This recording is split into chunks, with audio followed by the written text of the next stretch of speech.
इस्लाम की शुरुआत अरब से हुई थी।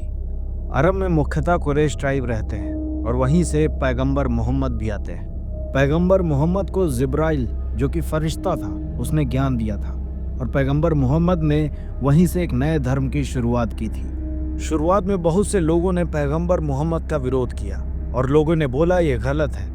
बाद में सब ने इस धर्म को अपनाया। इसी के साथ 632 ईस्वी में इस्लाम का जन्म माना जाता है और मक्का मदीना इस धर्म के सबसे पवित्र स्थल में से एक माना गया है। तभी इसी के बाद पैगंबर मोहम्मद जन्नत की ओर चले गए और उसके बाद सबसे बड़ी चुनौती थी कि इस्लाम धर्म को संभालेगा कौन, और वहीं से खलीफाओं का उदय हुआ।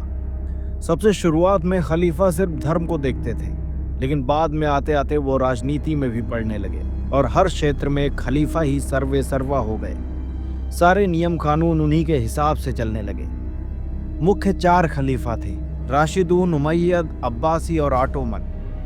भारत और अरब के बहुत अच्छे संबंध थे। कोरोमंडल तट, जो कि केरल में स्थित है, वहाँ ढेरों अरब आते थे और व्यापार करते थे। ये मुख्यतः मसाले और लकड़ी का सामान भारत से ले जाते थे और दूसरे देश में जाके बेचते थे। लेकिन जब इस्लाम का उदय हुआ तब खलीफाओं को इस्लाम को फैलाना था।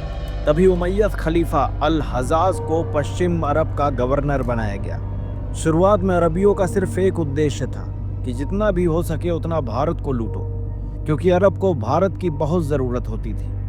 उसका सबसे बड़ा कारण था अरब में खेती का ना होना, क्योंकि वहाँ की ज़मीन बंजर है, तो मजबूरन भारत से सामान लेना पड़ता था। जब भी ये भारत से वापस लौट रहे होते थे तो सबसे ज़्यादा इन्हें समुद्री लुटेरे परेशान करते थे।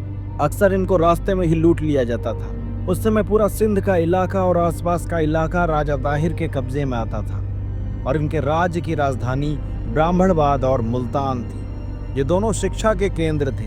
तभी अरब के खलीफा ने लुटेरों से परेशान होकर राजा ताहिर को खत लिखा और उसमें बोला कि कैसे भी समस्या का समाधान करें। लेकिन राजा ताहिर ने इस चीज़ को मना कर दिया। उन्होंने बोला कि ये तुम्हारा इलाका है, तुम खुद ही निपटो।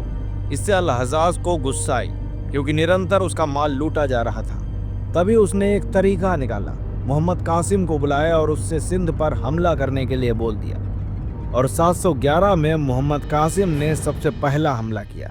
लेकिन राजा ताहिर जैसे ताकतवर साम्राज्य के सामने टिक ना पाया और हार का सामना करना पड़ा।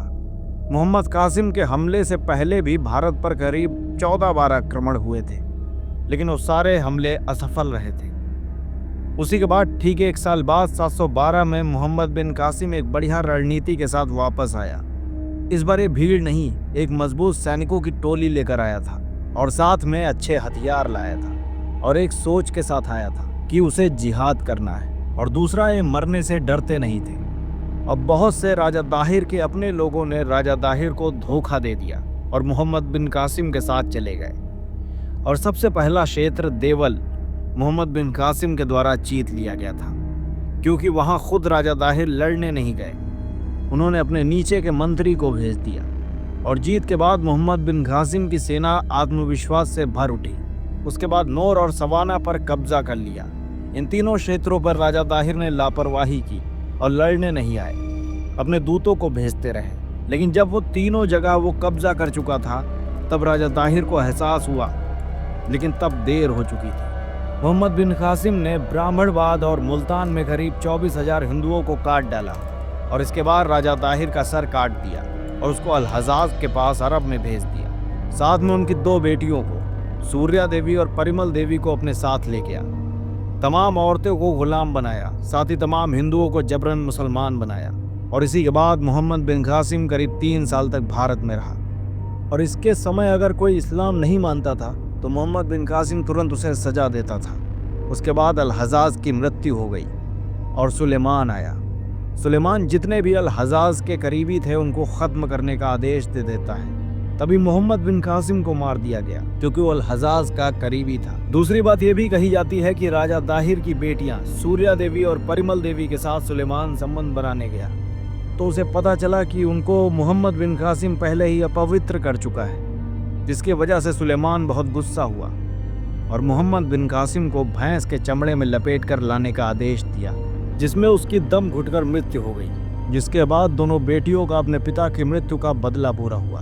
और करीब 150 सालों तक भारत पर किसी के हमला करने की हिम्मत ही नहीं हुई, क्योंकि उस समय चालुक्य, बप्पा रावल, नागभट्ट और गुर्जर प्रतिहार जैसे महान राजा आ चुके थे और अब्बासी ने हमला करने को सीधे मना कर दिया था। और उसके बाद अगला आक्रमण महमूद गजनी का ही हुआ था।